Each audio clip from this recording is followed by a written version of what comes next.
Hi guys, and welcome. I am Enigmius, and today we are continuing with the Nether Crawler build. But before we head into the hangar and take a look at what I've been doing in there, I just wanted to come and give you a quick look at the quarries.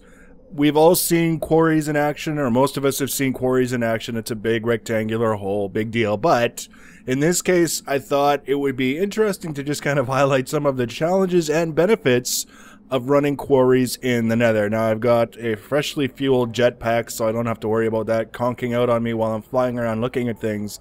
But I've learned from experience that you really have to come out here every once in a while and take a look at your quarries. You can't leave them unattended. My first hint that things weren't going to be so easy as I maybe thought was when I came down here, and you can see what's left of the opening that was allowing this little pond, I guess you could say, of lava flow out all over in the quarry over here. Now it looks clean and you know, not a big deal at all, and that's because after I got it all fixed, the quarry of course came back and dug out all the areas that were affected by the lava. But now you can see there's basically just the 6 blocks plus the little piece of gravel there that remain of the plug. So that was the first mess, but then it really got crazy over here. All of this gravel over here, we're gonna fly over, but all of this gravel over here is gravel that I placed to keep the lava ocean from flooding into the quarry area, which it had already started to do when I came over here and found it.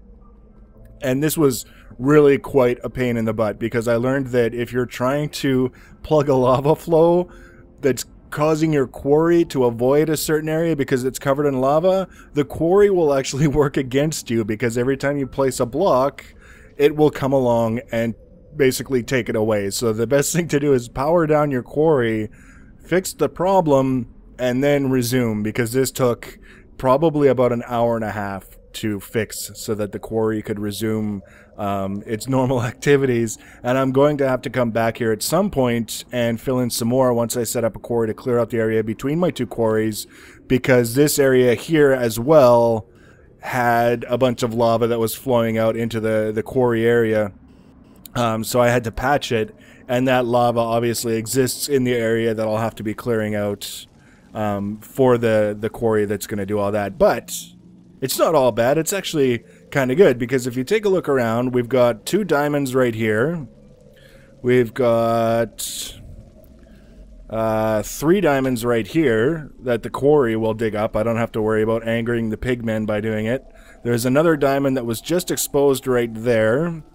We've got a diamond up there. There's 2 diamonds there. And if I'm not mistaken, there's 2 more diamonds there. So, I mean, these diamonds in this wall here, I'm not too, you know, concerned about pulling out myself. Those 2 there, those ones up there, there's 4 there, plus that one, those 2 there. I'll have to pull those out manually, because I don't intend to set up a quarry to clear out this area. So I think just this quarry alone so far has already pulled out about 45 diamonds. And then there's all the exposed ones that we're looking at. So definitely not bad. Normally when I set up a quarry in the overworld, if I do one full-sized, I get in the neighborhood of 50 diamonds to a full stack, 50 to 64-ish. This one is less than half size for a quarry, and it's already pulled up what I normally get out of a full-size quarry in the overworld. So speaking of full-size quarries, we'll just quickly fly up and over here and take a look at what this guy's doing. Ironically, this one so far, the full-size quarry, has been less problem than the smaller one, but you can see, because it's got so much more area that it's trying to dig out, that it's much, much slower. It's actually, if we come down here, it's, yeah, we're on layer 62 right now. So this one has got quite a ways to go yet before it hits bedrock. This area over here is so far the only spot that I've had to do anything with. There's some lava that was flowing out from there. You can see it kind of sticking in through the back there. So I've done a little bit of maintenance on this one, but for the most part it just kind of does its thing and sends a lot of netherrack my way. I was actually concerned. I was starting to feel like maybe the quarries were in the nether were sort of a waste of time for the hassle.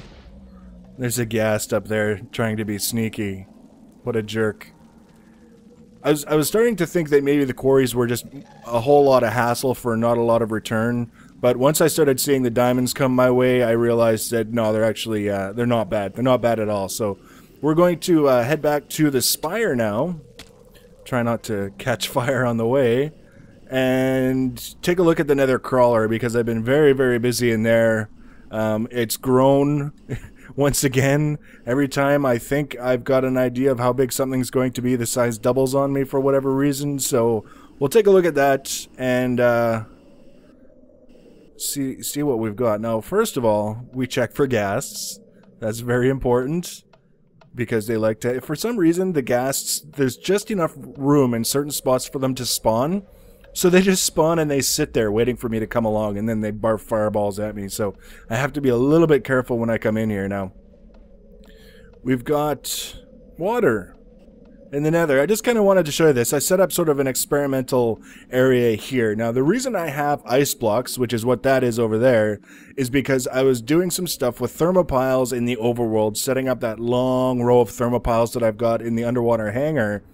And I wanted to get that set up with ice blocks, hoping that it would generate a little bit more power, and I had some left over. So just on a whim, I decided to see for myself what happens if I brought an ice block or 4 into the Nether and set it up somewhere and just kind of let it sit there. Now what I did was I took, for example, here there's the ice block and then there's a water source block. Now I just put an ice block there and just broke it, and it turns into a water source block. And then over here, I wanted to see how things would behave if you just kind of let it sitting with one ice block and an empty spot, and a water source block made from breaking the ice block in the empty spot. And that's what ended up happening. And then I was kind of messing around and I broke the other one. But you can see I've got a source block and a flowing block here and here.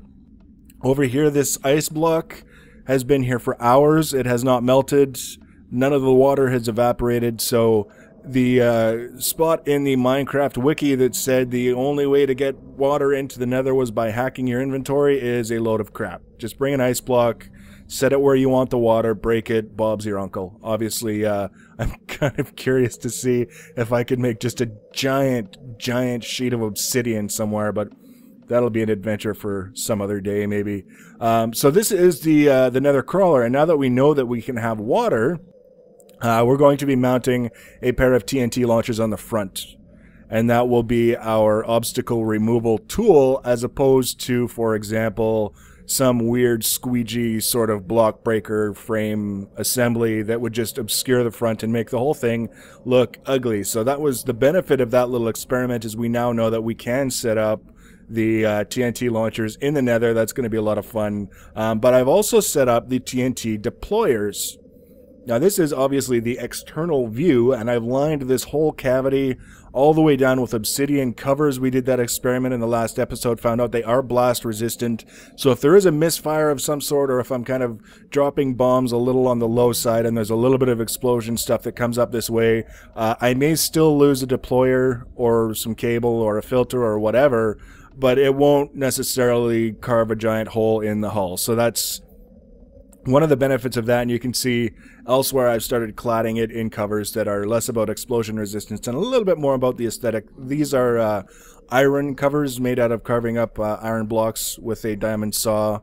And then up here is basalt. Not basalt cobblestone, but actual basalt, because it has that more kind of a smooth pattern as opposed to the exposed aggregate on basalt cobblestone. This is a little bit more smooth, a little bit less sort of abrupt is the word that's coming to mind. I don't think that's properly descriptive. But now we've got here an exit and entrance, obviously goes both ways, that allow a person to get in and out of the crawler. And I'll actually be covering this. Go back out and show you. I've got another couple of stacks of obsidian covers that I can use, and I'll be putting those around here. So if I'm leaving or entering the crawler and a ghast happens to be around and launches a fireball that way, the hull around the entrance will be protected to some extent with the obsidian covers. So that's basically the only readily visible purple that you'll see unless you're looking at the bottom of the ship. So now, if you recall in the last episode, this was the undercarriage of this ship where I was running like all the different cables. I had obviously I've still got the bundled wire here, but I had the ribbon cable, I had the stone jacketed blue wire, I think I had either a black or a red red wire jacketed shenanigan going on. But then I realized that this is where I wanted the TNT deployers. So I pulled out all the other wires and started setting this up. Now I just want to show you how this works. Basically, all of these are identical, so I can show you on one and then you'll be able to understand how all of the rest work. And I'll use this one because I've got more space to wander around. So right now this is in the unload position. There's the deployer right there. There's a filter, and connected to the filter is a redstone pneumatic pipe. This is the one you can send a redstone signal through it, so that's how the filter will receive the redstone signal. So when I send that redstone pulse, whatever is in the deployer will get pulled out by the filter, sent along my tube network, and back through here into this chest in the back. And this frame assembly here is also in the unload position as well. You can see it's got the tube coming from the pipe network through this pipe here and into the chest.